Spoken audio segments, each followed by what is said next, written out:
Dios mío, otra vez lo mismo. Sin luz y sin comida. Esto es insoportable. Imaginemos por un momento la siguiente situación para empezar esta inmersión.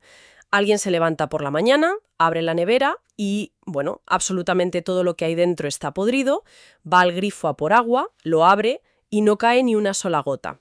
Y al mirar por la ventana, la ciudad entera está en silencio, paralizada, porque llevan 18 horas seguidas sin electricidad. Y ojo, porque esto no es el arranque de una novela distópica.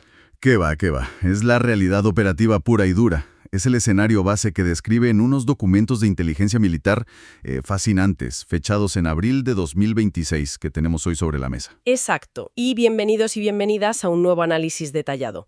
Hoy vamos a diseccionar la estructura real de poder en Cuba, la brutal crisis energética que detallan estos textos y, sobre todo, los 3 escenarios precisos que podrían dictar el futuro a corto plazo de la isla. Y es un escenario que, a ver, cuando lo analizas a fondo, te obliga a replantearte todo lo que crees saber sobre cómo funciona realmente un país cuando está al borde del abismo. Porque lo que muestran estos informes no es solo una crisis. O sea, es la anatomía completa de un colapso sistémico. Totalmente. Y por dejarlo claro desde el principio, antes de meternos en harina, es importante hacer un pequeño inciso para nuestra audiencia. Los documentos que vamos a analizar hoy contienen, lógicamente, proyecciones estratégicas y geopolíticas muy sensibles. Nuestra misión aquí no es tomar partido político ni respaldar ideologías de un lado o del otro. Simplemente vamos a extraer, traducir y entender la información fáctica y los escenarios de estos informes filtrados. Yo me quedo con el papel puramente analítico, vaya. Claro, esa es la idea. El objetivo es puramente analítico. Entender las mecánicas de poder, los incentivos económicos y, bueno, las consecuencias sociales que se derivan directamente de los datos del informe. Sin más. Pues vamos a empezar rompiendo un mito gigantesco. Porque normalmente, cuando pensamos en el gobierno de cualquier país, la imagen mental que nos viene es siempre civil, ¿verdad? Despachos presidenciales, ministros debatiendo, burócratas firmando papeles. Sí, asumes que el poder es público e institucional. Exacto. Hay una expectativa de institucionalidad. Pero el informe aterriza con un dato demoledor. Y es que el verdadero dueño del tablero en la isla no es la asamblea política ni el gobierno civil. Es una corporación militar gigantesca. Las FARC, claro. Las Fuerzas Armadas Revolucionarias. Eso es. Las FARC operando a través de un megaconglomerado llamado GAESA. Es que lo que plantea el documento es crucial para entender el resto.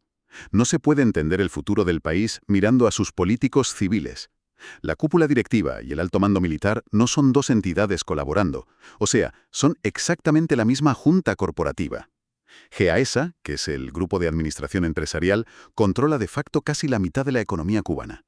Y esto es una barbaridad. A ver, detengámonos aquí porque las cifras que dan los analistas son de traca. Estamos hablando de que este grupo militar controla al menos el 40% de la economía nacional. ¡40%! Y generan unos ingresos que triplican el presupuesto entero del Estado. Es que tienen el monopolio absoluto. Claro, son los dueños del turismo a través de Gaviota, de los puertos comerciales como el de Mariel, de las cadenas de supermercados como Cimex o TR de Caribe y hasta de los flujos financieros con el Banco Financiero Internacional. Representan el 37% del Producto Interior Bruto. Básicamente, a ver si estás de acuerdo conmigo en esta analogía, es como si tuviéramos un parásito que ha crecido tanto que es mucho más grande que el propio huésped. Me parece una analogía muy precisa, fíjate. Es que, para que quienes nos escuchan lo visualicen, es como si el ejército de un país no solo controlara los tanques, sino que además fuera el dueño absoluto de Amazon, de Mercadona y de todos los hoteles de lujo juntos. GAESA absorbe todos los dólares y las divisas fuertes y le deja al Estado civil la factura de pagar la sanidad, la educación y la infraestructura, pero con una moneda local que no vale nada. Claro, es lo que los documentos llaman literalmente asfixia de recursos. Porque el problema no es que el país no genera absolutamente ningún ingreso, es que esos ingresos entran por un embudo que va directamente a las cuentas de esta corporación militar. El Estado civil se queda sin el oxígeno financiero más básico para operar. Es una locura. Totalmente. Por eso la inteligencia concluye que cambiar a un presidente civil o a un ministro es irrelevante, es puramente cosmético. Si no se desplaza a esta élite militar empresarial, las verdaderas palancas de poder, que son el dinero y la fuerza, siguen bajo su monopolio. Vale, pero si lo pensamos bien, esta concentración de riqueza tiene que tener un talón de Aquiles por fuerza. El informe habla de un escenario que denominan desmilitarización forzada. Si mañana, por la razón que sea, las FARC pierden el control sobre los hoteles, los puertos y los dólares de Gaesa... Se les cae el chiringuito, básicamente. Claro.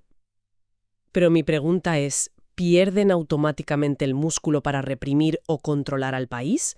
¿Tan directo es el efecto? Esa es la tesis central que maneja la inteligencia, sí. La lealtad en un sistema bajo tantísima presión no se mantiene solo con ideología. Vamos, ni de broma. Se mantiene con recursos materiales. Si a la cúpula militar se le despoja de sus reservas de divisas de GAESA, pierden su autonomía financiera de golpe. Ya no hay dólares para repartir. Exacto. Ya no pueden comprar equipos antidisturbios, no pueden pagar privilegios a la oficialidad media para mantenerla contenta, y quedarían reducidos a funciones estrictamente militares. Es decir, pasarían a depender de un presupuesto del Estado civil que está completamente arruinado. Sin ese monopolio sobre la riqueza, el informe sostiene que estarían incapacitados para contener el descontento social. Claro, porque si el parásito acapara toda la sangre y de repente se la quitas, el cuerpo colapsa. Y esa sangre, hablando en términos de infraestructura básica, es la energía. Esto nos lleva a la segunda parte del informe y a la consecuencia directa de esa asfixia financiera de la que hablábamos, el colapso del sistema eléctrico nacional. La chispa en la oscuridad, como lo definen en el análisis. Tal cual. Y los datos de 2026 describen un escenario que de verdad parece de la Edad Media. Hablamos de déficits de generación de 1.700 a 2.000 megavatios. Que para ponerlo en perspectiva, para quienes no dominen las cifras eléctricas, eso se traduce en la realidad práctica que comentabas al principio del todo. Apagones de más de 18 horas diarias. Y el problema gravísimo de la electricidad es que no es una variable que actúe de forma aislada. Es el cimiento de absolutamente todo. Vamos a desgranar cómo afecta esto en la práctica, porque a veces cuesta visualizarlo. No es solo que no puedas encender la tele o cargar el móvil. El informe detalla unas consecuencias en cadena terroríficas. Por ejemplo, sin luz se rompe la cadena de frío para el 80% de los alimentos del país. Y esto es crítico, porque la inmensa mayoría de la comida allí es importada. Claro. Llega al puerto, la meten en camiones refrigerados, va a almacenes que necesitan energía. Y si no hay luz, la comida simplemente se pudre antes de llegar a los supermercados o a las casas. Es desolador. Y por si fuera poco, ojo a este dato. El 84% de las bombas de agua potable quedan inactivas porque funcionan con electricidad. 84% de la red de agua paralizada. Es un fracaso logístico y humano en cadena. Y a todo esto hay que sumarle el contexto económico que es asfixiante. Los analistas observan una hiperinflación salvaje, con el dólar en el mercado informal superando los 525 pesos cubanos, y además a principios de 2026 documentan que los envíos de petróleo subsidiado desde Venezuela y México son prácticamente nulos. Cero petróleo. Cero. Es un escenario de escasez absoluta. Pero a ver, aquí quiero hacer un poco de abogada del diablo. Quienes conocen un poco la historia de la región saben de sobra que los apagones y la escasez no son una novedad en la isla. En los años 90 pasaron por el llamado periodo especial, que fue durísimo tras la caída de la Unión Soviética. Y oye, el sistema aguantó. ¿Qué hace que los datos de 2026 adviertan explícitamente sobre un riesgo inminente de colapso o de un éxodo masivo, en lugar de ser simplemente otra época de vacas flacas? Pues fíjate la diferencia fundamental, si conectamos todos estos puntos con el panorama general, radica en la intersección letal de economía, energía y sociedad. En los años 90, el sistema todavía mantenía cierta inercia ideológica y un liderazgo histórico que, de alguna manera, aglutinaba a una parte de la población. Había un discurso, al menos. Claro, pero lo que vemos en 2026 es puramente supervivencia física. La saturación simultánea de falta de comida, falta de agua y 18 horas a oscuras agota por completo la capacidad de aguante civil.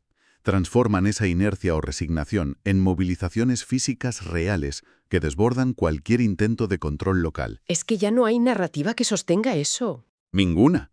El informe documenta, y este dato es escalofriante, que aproximadamente el 10% de la población abandonó el país entre 2022 y 2023.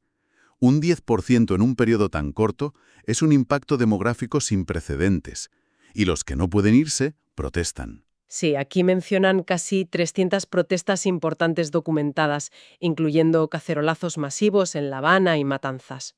Exacto. Y aunque el Estado intenta aplicar censura con cosas como la ley de comunicación social para apagar las quejas en Internet, hay un límite físico. No puedes censurar el hecho de que una familia lleva 2 días sin beber agua. No, desde luego que no. Y mientras el país hierve desde dentro por esta crisis social y energética tan bestia, el documento da un giro fascinante hacia el exterior y nos introduce una presión invisible pero brutal. La doctrina militar de Estados Unidos en 2026 y la simetría tecnológica del Comando Sur. Esto es tela. Telita. Al leer esta sección yo estaba alucinada. Parece que estamos leyendo pura ciencia ficción. Hablamos del mando del hemisferio occidental y de unas armas que asustan solo de leerlas. Es que el salto tecnológico es abismal. La doctrina ya no va de invasiones masivas con miles de soldados desembarcando en una playa. Eso se acabó.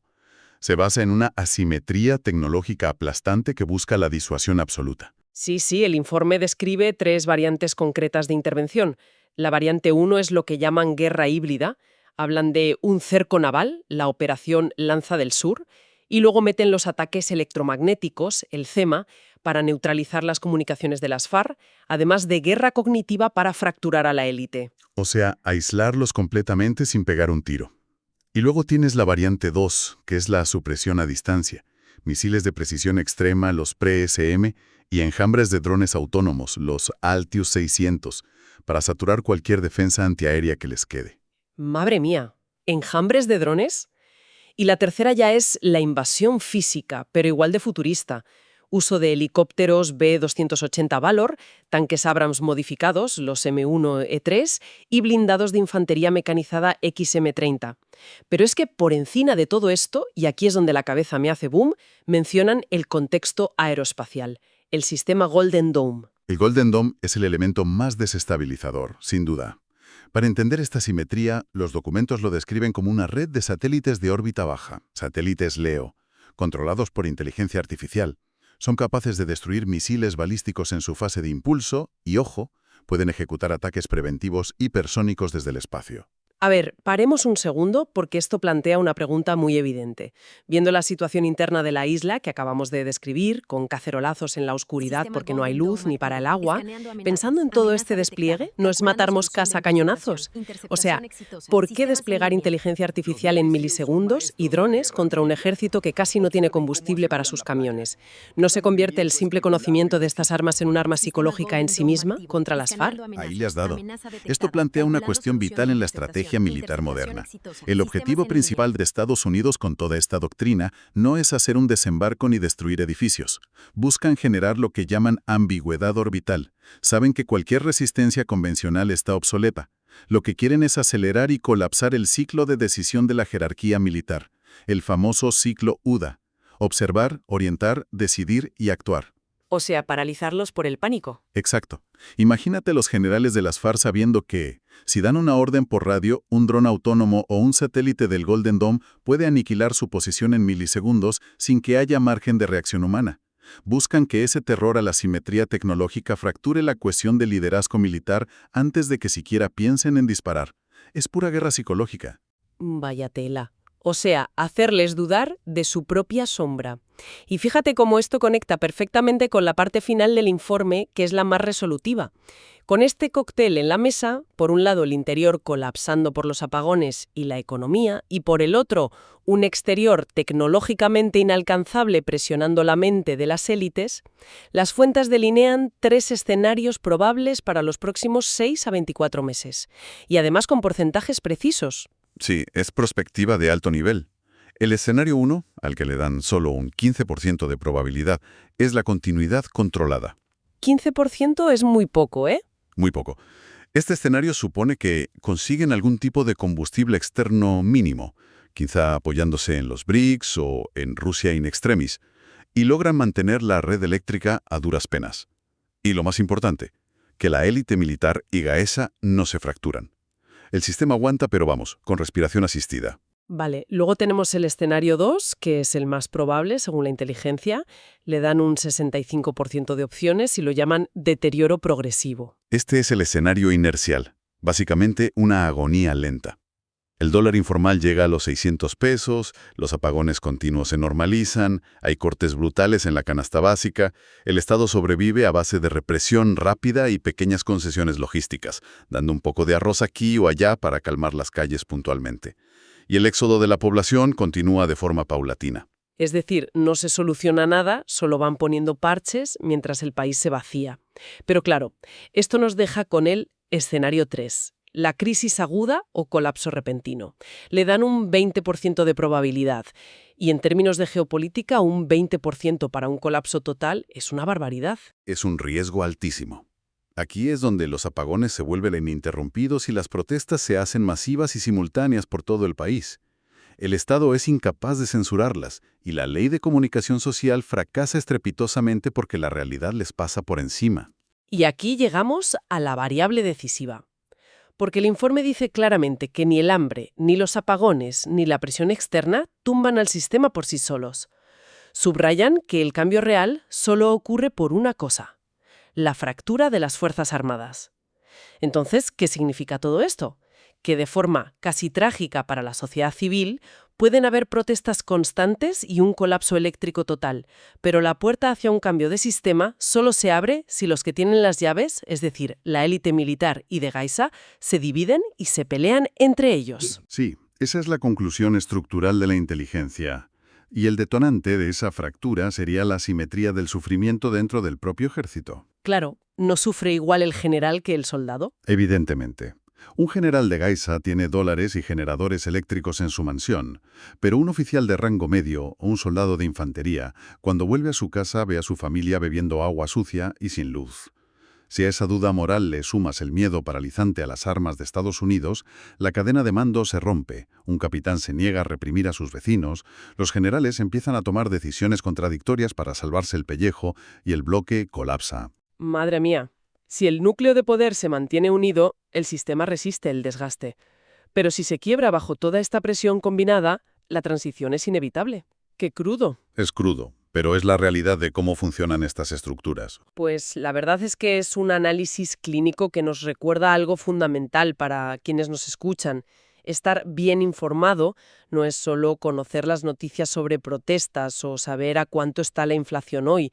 Comprender la geopolítica real es entender estas maquinarias invisibles, como Gaesa o la estructura de las FARC, que son las que realmente dictan el destino de las naciones. Absolutamente. Lo que vemos en la calle son los síntomas, pero la enfermedad y la posible cura están en los cimientos del poder. Totalmente de acuerdo. Y bueno, para ir cerrando esta inmersión, quiero dejar un pensamiento final, una pregunta provocativa en el aire para que nuestra audiencia reflexione por su cuenta. A ver, dispara. Imaginemos que la presión social y el colapso energético finalmente logran fracturar el monopolio de las FARC y de repente ese megaconglomerado cae. Eso dejaría un vacío económico y de poder gigantesco a solo 90 millas, a unos 150 kilómetros, de Estados Unidos. La pregunta es, ¿quién llenará ese enorme vacío? Esa es la gran incógnita del futuro. Claro. ¿Será la propia sociedad civil cubana reconstruyendo su país desde cero? ¿O veremos a grandes corporaciones extranjeras, quizá estadounidenses, listas para entrar y operar los puertos y hoteles a precio de saldo? O, y esto es muy probable dados los lazos actuales, serán nuevas potencias del bloque BRICS, como Rusia o China, quienes aprovechen el caos para hacerse con una base estratégica a las puertas de Florida. Desde luego, en geopolítica no existen los vacíos. Siempre hay alguien dispuesto a ocuparlos de inmediato. Exactamente. El tablero siempre se reordena. Y con esta reflexión nos despedimos por hoy. Muchísimas gracias por acompañarnos en este análisis detallado. Invitamos a toda la gente que nos sigue a mantener viva esa curiosidad por el trasfondo real de los eventos globales. No os quedéis solo con el titular. Buscad siempre qué mueve los hilos. Hasta la próxima inversión.